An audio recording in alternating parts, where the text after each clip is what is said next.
How's it going, guys? It's Jacob Haugh here with Shayne Williamson, and welcome back for our 7th installment of Jay and Shays Sports for Dummies. Today we will be talking about the ever so interesting and refreshing matchup in the Super Bowl between the Chiefs and the Niners. LSU being crowned the national champion in NCAA Football behind the arm of Joe Burrow. Then we're talking about the all-star lineups in the NBA. Baylor at number 1 for men's basketball. And for the first time since the end of the World Series, not on a good note, we're going to be talking about the MLB. First, let's get to our prediction updates. You can start playing your mini violins. Oh, I love to see it. Because I am down by 1 win. Start the fireworks. Oh my goodness. There's going to be a party. No, there's not. Yes, it is. No one's invited. Oh, boy. I am 49-30, and Shayne is 50-29. 50 is more than 49, right? Yes, get out of here. Looking at these, let's look at a way for me to change that in the Super Bowl that's coming up. Sure. Our Super Bowl is set. It's Sunday, February 2nd, 6:40 p.m. You have the 49ers versus the Chiefs. This is the Super Bowl you picked. I picked the Titans to go in. It just didn't happen. I thought Derrick Henry could handle himself well, and he did in the first half, but not in the second. But that's besides the point. This is the first meeting between them ever in the playoffs. Obviously, that could only be the Super Bowl. But what are your initial thoughts? You know, as a Ravens fan, I've been keeping tabs on the AFC all year. I thought we were going to go to the AFC title game. Didn't quite work out as well, but I had been scouting the best teams in the league. The Chiefs, I believe, are the best team in the league, because they have the best quarterback in the league. Patrick Mahomes, make every throw, doesn't make mistakes, pressured, not pressured, on the move, stationary, any way you want it, he can give it to you. I think when it comes down to it, Andy Reid's play calling, speed kills. Tyreek Hill's he's gonna light it up. Mecole Hardman's gonna light it up. Travis Kelce, not really guardable. I think the Chiefs, they were down 24-0 against the Texans. And at no point was I like, wow, the Chiefs are really getting smacked around here. They're going to lose. I was like, okay, so when does the game really start, right? Okay, so when is Patrick going to wake up? And then he threw 5 touchdowns in like 12 minutes. So I don't know how anyone could stop this guy, and I don't think we find out the answer this year. The Chiefs win. It'll be close, because the 49ers, they've proven they can play in shootouts. They got in a shootout with the Saints in the Superdome. They won 48-46, but I don't think they won one here against Patrick Mahomes. All right, let me tell you why I think you're wrong. Okay. And that's because of one person, and it's not a player. Okay. Can you take a guess of who that is? Probably Kyle Shanahan, right? It is Kyle Shanahan. This is his second chance. It is. You've messed up once. Yep. You've been up 24-0. Rest in peace, Texans. That was a reference. They were up 28-3. Yes. He's felt the wrath of a team coming back from a 24-point deficit, and that's not going to happen. Right.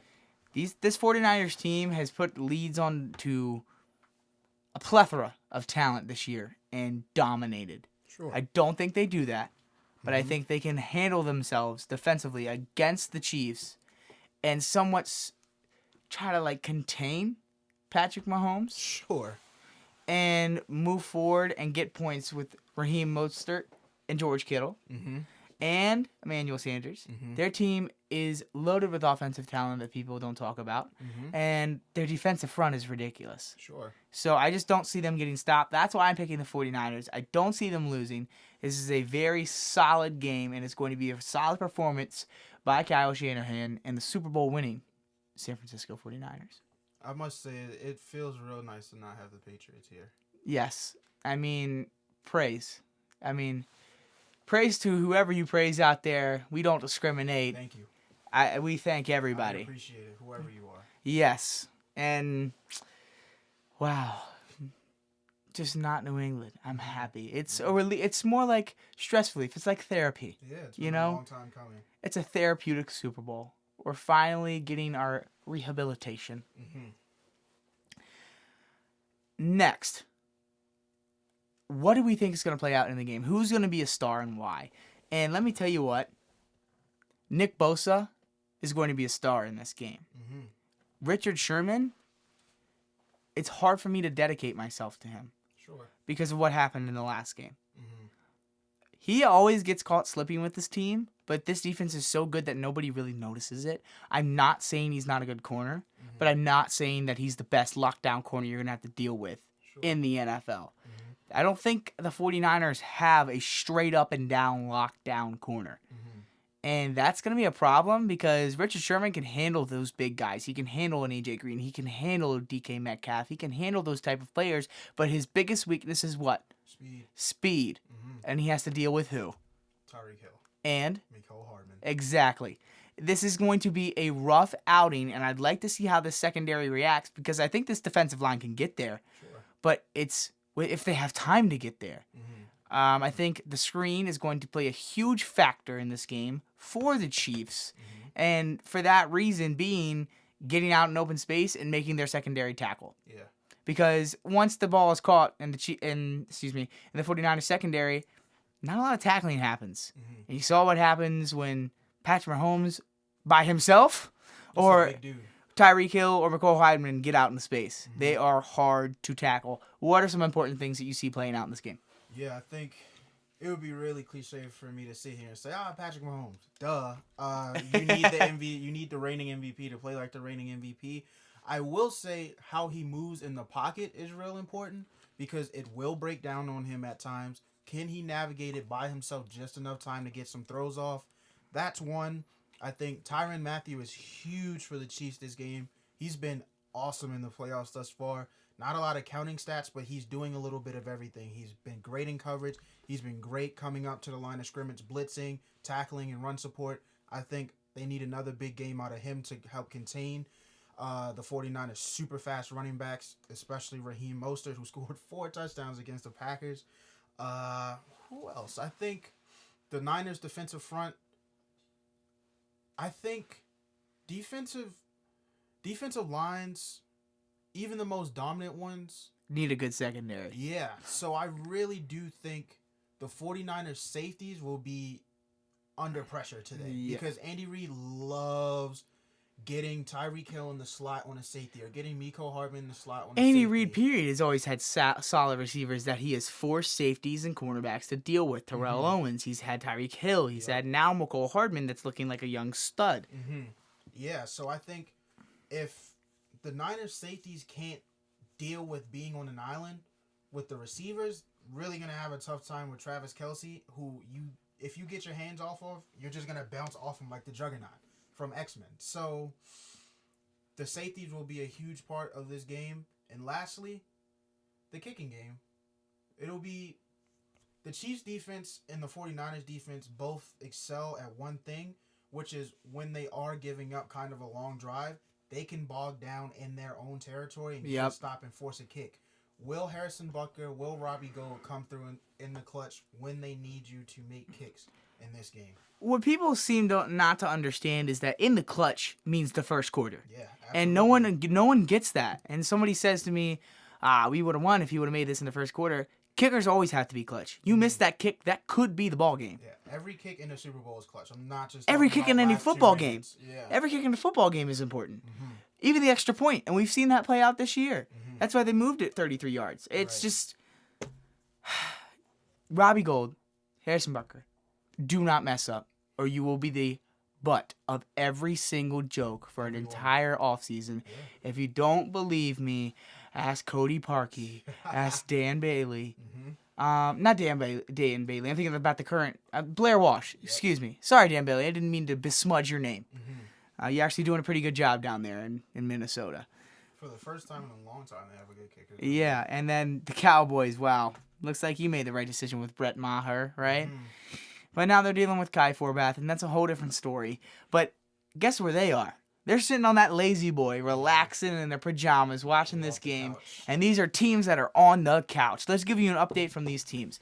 We have more negative news media for OBJ and the Browns. He ended up slapping a police officer on the buttock, and he handed out money at the LSU National Championship football game. In the open. Yep, and I get being happy for your alma mater winning a national title. It's something that you never got to do, and you're excited that your college did that. But I think it's just inappropriate. I'm not mad at him as a person because he's a great wide receiver, and all wide receivers most of the time are divas, and you have to deal with it.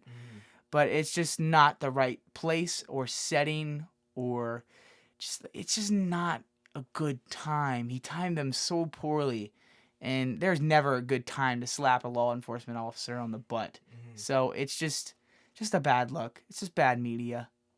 Yeah, I think, me personally, I think the only thing that I was like, all right, you got to chill is like potentially putting his alma mater in positions to get NCAA punishment from giving Justin Jefferson money just wide open, still on the field. Justin Jefferson did go pro, so I'm not sure how much they can really harp on that. But other than that, he was just very clearly very happy for his alma mater in New Orleans. Great game. They blew out Clemson. It was a night full of partying. He was not quite the soberest human that night. So I'm willing to write it off as it was just a funny night. Just a funny night for sure. And that charge that they pretended like they were going to put on him, whatever. Like, get the stick out of your butt. It'll be okay. Yeah, the one that OBJ put there.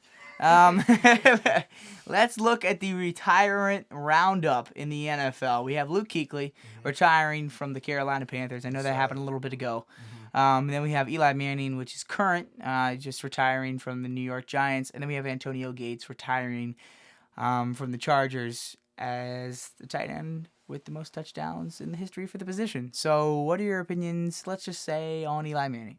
Yeah, I think, obviously with the retirement, the conversation shifts to, is he going to be in the Hall of Fame? Is he? Yes.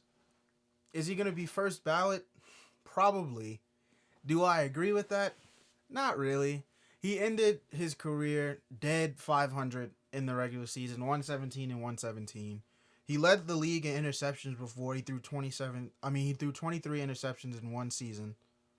That's not really something that Hall of Fame quarterbacks do, unless your name is Brett Favre. He was a psychopath, but that's different. He won an MVP. He wasn't always mediocre. So I think with Eli Manning, what you're looking at is an average to slightly above average quarterback who had 2 magical playoff runs. Cannot say anything to take away or invalidate that. He was special during those runs, especially the second one. Everybody always says, oh, the defense won him Super Bowls. You could say that for the first one. For the second one, they were bottom 5 in a lot of things defensively that year, and he carried them to the Super Bowl. He carried them to that win against the Patriots. But in terms of being a Hall of Fame, me personally, I do not believe he's first ballot, but he's probably going to be there at the end of the day. I think he's first ballot just for who he beat. He had to duel Tom Brady and Bill Belichick twice in the Super Bowl, which is not an easy thing to do. Not at all. And he won both times. And you saw by Tom Brady's tweet, he said, I wish he hadn't won them. And Tom Brady would have 8, and we'd probably be happy that Tom Brady was been retired by now if he had 8. Right. But Eli Manning, congrats on a great career. Same to Luke Kuechly and Antonio Gates. But let's look from some older players in the league now to some younger players who are looking to enter the NFL. These first and second picks seem to be all but locked up. Yeah. And that's Joe Burrow to the Cincinnati Bengals. Yep. And then you have Chase Young to the Washington Redskins. Yeah. Joe Burrow's season stats are ridiculous. 76 completion percentage, 60. Yes, 60 passing touchdowns. For sure. 5 rushing TDs. That's and 65 6 total touchdowns. interceptions.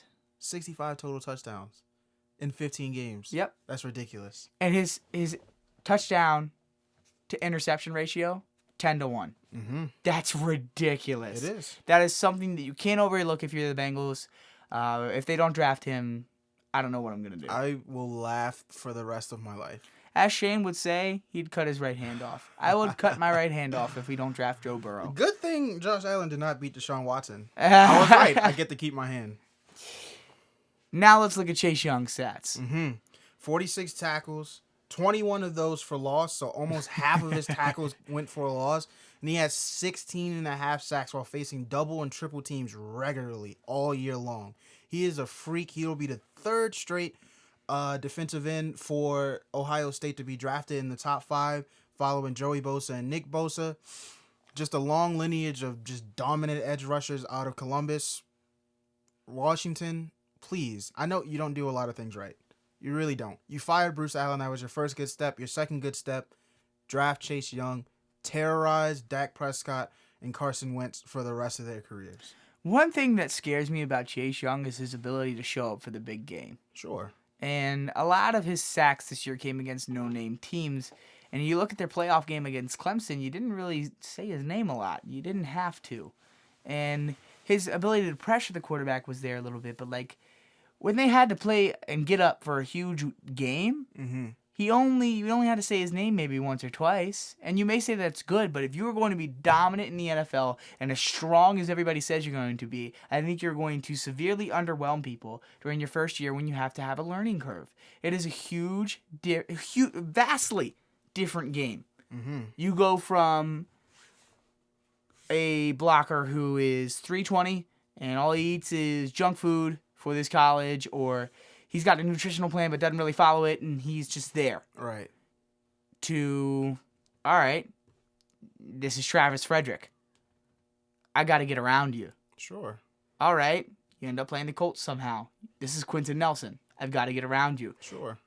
Everyone who plays in an offensive line in the NFL, at least one of them for about 26 of these teams, are a star. Sure. And I can't see Chase Young getting around all 26. I can't. Now, does that make him less valuable at the number 2 pick? No. Pick him. You need him. That fills out your line. You got Daron Payne. Ryan Kerrigan's still good. One of the more underrated players from the 2010s. They drafted his twin from Alabama. I know it's not his actual twin, but they went and grabbed, what's his name? Jonathan Allen. Jonathan Allen. And then you also, like you said, have Kerrigan. So imagine that. You have Chase Young, Ryan Kerrigan, Daron Payne, and then you have Jonathan Allen. Would you like to be a quarterback against those 4? No, I would cry the night before. I don't need that in my life. I think you did a great job being devil's advocate there. I do think, personally, just a very, very early prediction, he's going to light up the league on arrival. All right. We'll see how that goes. With Joe Burrow pretty much being a lock at that number 1 pick for the Bengals, let's look what he accomplished in the national title game. Oh, boy. With the Bayou Bengals. And that is a 42-25 win against the defending national championship Clemson Tigers. I'm so glad I didn't have to hear Dabo Sweeney. I just want to thank God, and oh my God, the players shouldn't get paid. I'll quit if they get paid. But thank you for winning me a title because whatever. I don't know. I just, Trevor Lawrence, you needed this chip on your shoulder. I'd love to see you come back next year and perform your mind out. But go Tigers. You know what I'm saying? Like, this is awesome. Yeah. Like, I wanted to hear Ed say that. I wanted to see him succeed to this point, make it to this peak. You know, he's had his struggles through his career. He got to Ole Miss, and now he's at Clemson, and now he's at LSU, not Clemson. Right. And they wish he was at Clemson. Yeah. But he did a great job with this team. They have a lot of talent. And Joe Burrow's stats in this game were freakish. 31 for 49, 463 yards. And that completion percentage is 63%, by the way. Yep. And he had a 9.4 average yardage per catch for his receivers. And 5 touchdowns, 0 interceptions, and a long of 56. He was even sacked 5 times. Still dominated. And his QBR was just 2.5 under 100. That is astounding. Really, really good performance. That's a perfect way to close out your career. Perfect way to close out one of the best seasons any college football team has ever had. I'm going to correct you there. I may be a Bengals fan, but I'm not blind. That was the best season played by a quarterback in college football history. There's no argument. There's no debate. And if there is, bring it to me. Cam Newton, 2010. Really? There was no one on that offense. Did he throw 60 touchdowns? He scored 55 touchdowns. Did he throw 60? No. Did he have 65 total? No one on that Auburn offense played a single You NFL cannot snap. beat Joe Burrow statistically. You can't. But Name another player in a college football playoff to throw 7 touchdowns and a half. He played a fake defense. Oh, my When does Oklahoma Lordy. play defense? You're not wrong, but what I'm saying, Joe Burrow isn't comparable to any other talent we've seen in college football. That's not true. That's another can of worms for another time. Let's agree to disagree. Hold on. Just let me get this one point off. Cam Newton, 2010, national championship year, undefeated, Heisman year. The only offensive player to play an NFL snap on that team. No one from the offensive line. No skill position players ever played in the NFL. No training camp, no nothing. He was the only guy on that team, and they were the most dominant team the whole year. So, if you want to talk statistics, sure. Cam's not that far behind, and he has way better rushing statistics than Joe Burrow does. So you can't just talk about passing statistics, but another time. I know you like to get the last word in. Sure, but you can have it. But what matters in football? What matters in a football game? Winning. The score. They dominated everybody that year. Yeah. How many times did Cam Newton score touchdowns? My God. I bet you it wasn't 65. Okay. And you take away those 7, Joe Burrow's still beating him. Who was he throwing to? Jamar Chase is going to be top 10 next year. Justin Jefferson's going in the first round this year. Thaddeus Moss, one of the best tight ends in this draft. One of the best offensive lines. They built a good team. You can't hate them for it. Everybody on that offense is going to play in the NFL. You can still have a good quarterback. But Cam did in he can still be a good quarterback. Sure. Another time. All right. Another time. After talking about college football and getting into that huge little debate right there, let's look at a sport that hasn't gotten a lot of love for a while. And it's still not getting love. It's getting a lot of hate right now. Yeah, and that's the MLB. Bad. And tell me why it's getting some hate, Shayne. Listen, the Astros, 2017, 2017, I was right. 2017 World Series champs. 2018 loss to the Red Sox in the championship series. And then this past year, lost to the Nationals in the World Series. So they've been dominant for a while now. Got caught stealing signs electronically, which is very illegal. And their punishments rained down from the commissioner's office. Some unprecedented punishments as well. Jeff Luhnow, their general manager, and AJ Hinch, their manager, both got suspended for an entire season. And then very shortly thereafter, like 30 minutes later, they were both fired. Done. Good. For the Astros. They deserve it. And then former assistant coaches who are now managers or were managers elsewhere. Alex Cora, he was the manager in the Red Sox. They won the World Series in 2018. And then Carlos Beltran, who just got hired by the Mets this past offseason. They were both assistant coaches during that time. They were also both suspended and both fired. And I think one thing that we're forgetting here is you can target these individual people, but they still have the trophy. Mm-hmm. Like, this just tells other teams that if you can do this for a season, you get a ring. Yeah. And I think that's such a poor message to send. How do you feel if you're the Yankees from 2017? How do you feel if you're the Dodgers for 2 straight years? Mm-hmm. How do you feel if you're these teams that had to deal with the Astros? Right. And I just think this is disgusting. This is not the right way to play baseball. Mm-hmm. And one of the things that shocked me the most was Jose Altuve. There was no need for him to speak up at all and say they're going back to the World Series. Not the time or place. I don't know what his agent was thinking by saying, go ahead and hop on this interview and tell everybody that you're still going to the World Series. Mm-hmm. That is not what you're worried about right now. And I think they gave him immunity. Yeah. All players from the Astros who testified got immunity. So they'll all be back next year, and they're still going to be good because Jose Altuve is really good, MVP. Alex Bregman, MVP runner-up this past year, is still really good. Carlos Correa, really good. George Springer, really good. Michael Brantley, really good. They didn't need the cheat, but they did. And they also had Verlander. Mm-hmm. So and Garrett Cole. But I will say they're going to get hit with a lot of fastballs this year. A lot of teams are going to be very annoyed with this team. A couple players have spoken up. Mike Clevenger, he's a really good starter for the Indians. Cody Bellinger, who just won MVP for the Dodgers this year, who lost to the Astros in 2017 in the World Series, also spoke up about it. Players are very upset at this team. There's going to be a lot of bruised shoulders in the Houston locker room this year. All right, let's stop talking about bruises and let's tone down college and professional football. That's so sad. Moment of silence. All right, moving forward. And I know we were just talking about the MLB for a little bit for the first time in a while, but now a sport that's going to get the national spotlight is the NBA. And we got the first look at some NBA All-Stars. And the West is like filet mignon. I never want to stop looking at this lineup. Mm-hmm. And then the East is like, ooh, this is a little bit of creme brulee. And then you look on top of your creme brulee and there's like... Kemba Walker. Ew. Like, oh, this looks good. Trae Young, so good. He's bombing 30-foot threes. Giannis, reigning MVP, really good. Pascal Siakam, NBA champion, really good. Joel Embiid has been really good. Third straight All-Star appearance. And you have Kemba Walker. Like, okay. And you were telling me before this, it's like they completely ignored the worst team in the NBA. Mm-hmm. And that would be the Wizards. Yeah. And who do they have? They have Bradley Beal. Kemba Walker, listen, Celtics really good this year. They bounced back from the team they were last year. A lot of drama going on with Kyrie Irving centered around it. Kemba Walker has come in, kind of stabilized the locker room. His stats aren't bad. I'm not saying he doesn't deserve to be an all-star. He averages 22 points per game, 4 boards per game, 5 assists per game. They're not bad. He should be coming off the bench, though. Bradley Beal, he averages 28 points per game, 5 rebounds per game, and 6 assists per game. Tell me who there should be starting. It's Bradley Beal every time, 10 times out of 10.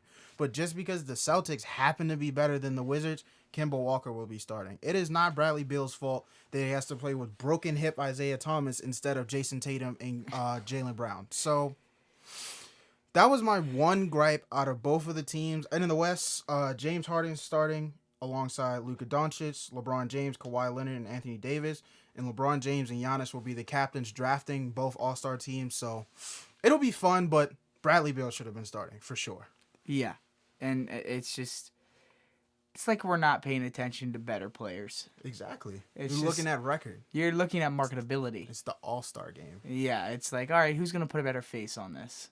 Mm-hmm. And if Bradley Beal was wearing purple and gold, he'd be a starter. For sure.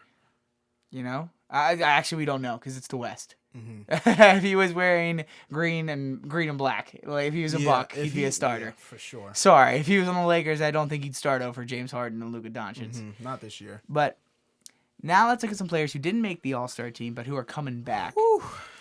Zion Williamson came back, Finally. had 4 minutes in the first quarter. Yeah.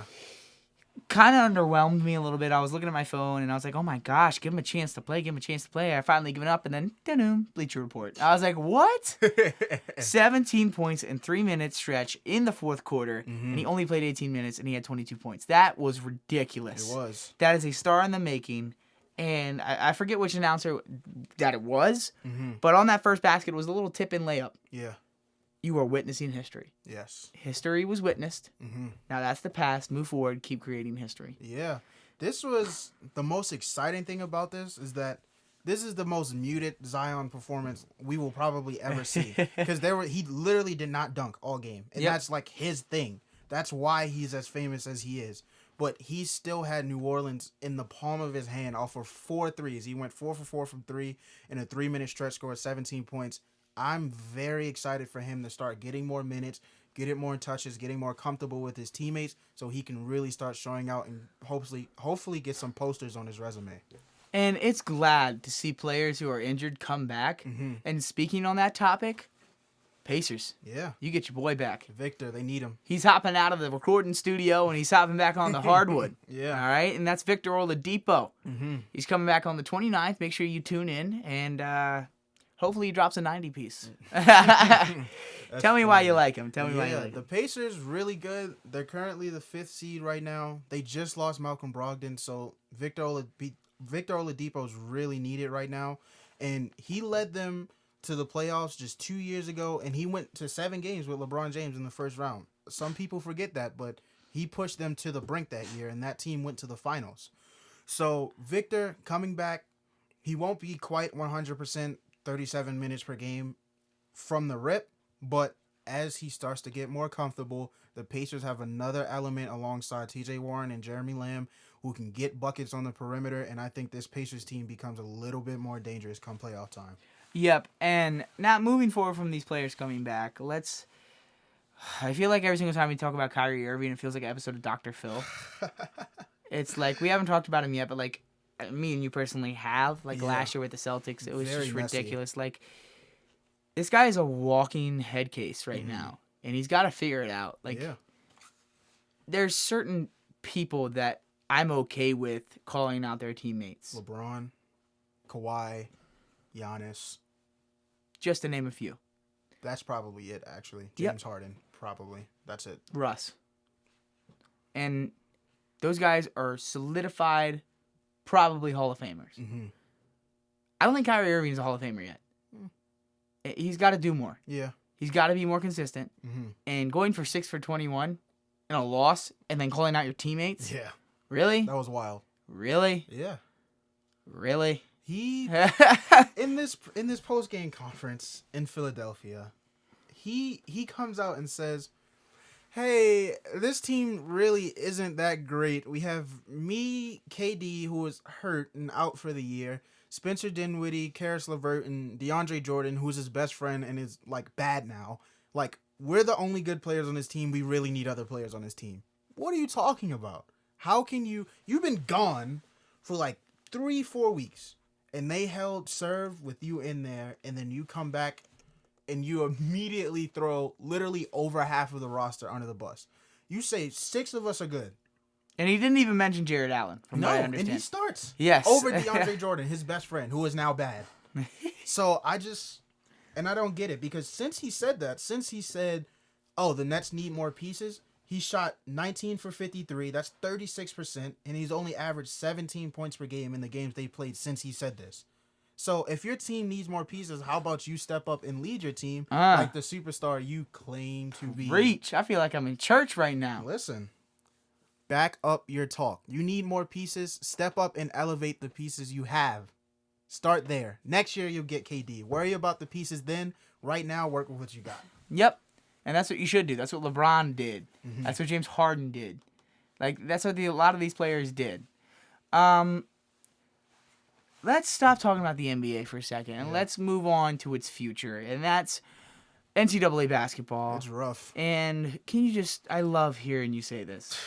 Go ahead and tell me who was right about rankings this season. Jacob was very correct about this. I said that the rankings mean nothing this year. Mm-hmm. This is different than any year of college basketball that has happened. Mm-hmm. There is no Zion. Nope. There is no Wiseman. Nope. There is no RJ Hampton. Nope. And guess what? There's no LaMelo Ball. Nope. There's none of the stars that are going to be future NBA All-Stars playing NCAA basketball. Mm-hmm.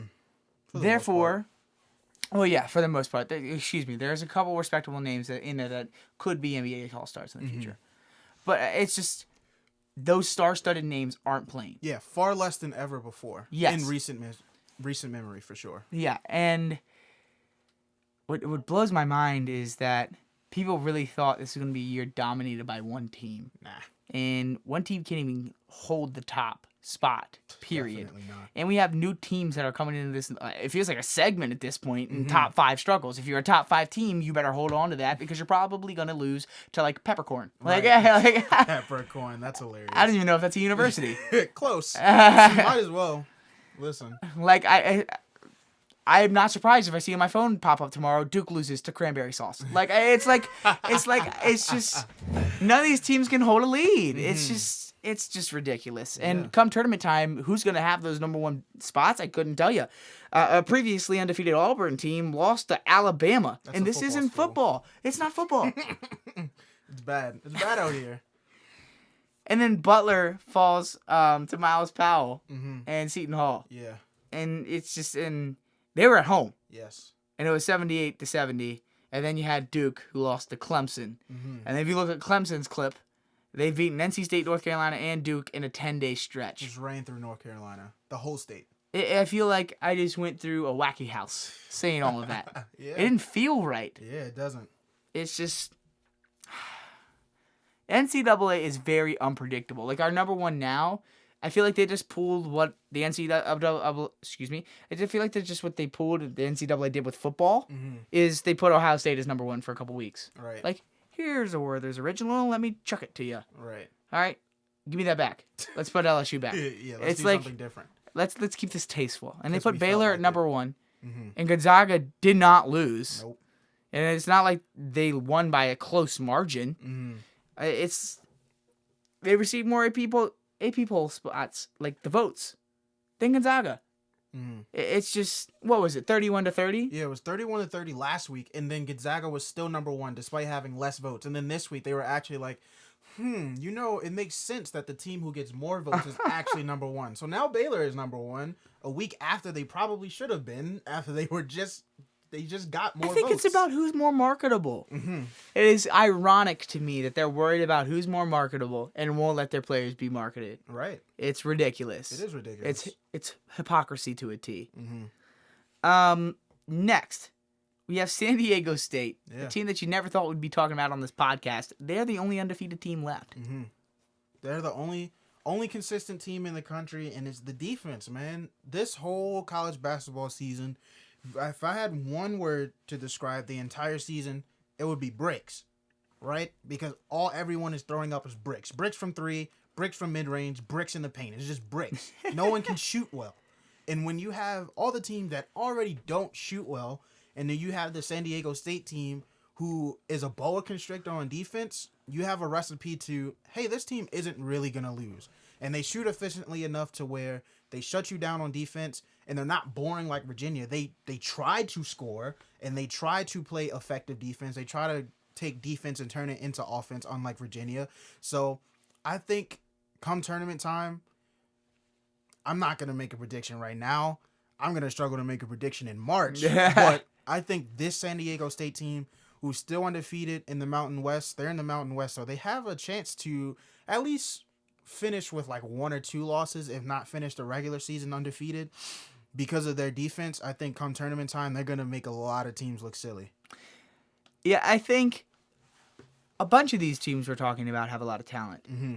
But the problem is they all have talent. Like, their starting 5 is built with talent. It's not, we have talent and then a freak of nature. Right. Like, last year, Duke had talent and 2 freaks of nature. Murray State had below average talent and a freak of nature. Yep. Like, there is none of that. Lack of a better word, remember Street, the video game? There are no game breakers. Yeah. Nope. There are no, all right, we're hitting a button and we're freaking out. Right. It's less flashy. Mm-hmm. It's going back to what college basketball used to be. Mm-hmm. A 5-on-5 little game of pickup that we love to see, and you never know who's going to win. Mm-hmm. And I just wanted to say, as we close this out, sorry for last week's mishap. We have a scheduling problem with our booth and getting together on time. And we don't know if we're going to release these on Thursdays or Fridays anymore, just because of our timing. But we're going to try to get them out to you on Thursday. And if we can't, we'll put it out on Friday. Yeah. And we're going to give you a notice through social media, probably Facebook, Snapchat, Instagram, in some way, shape, or form. All of them. Which day we're going to be doing that. But that is going to be it for us tonight, guys. Thank you for tuning in. It was great to be back with y'all. You guys have a great weekend, and we shall see you next time on Jay and Shays Sports for Dummies. Stay blessed. Have a good one.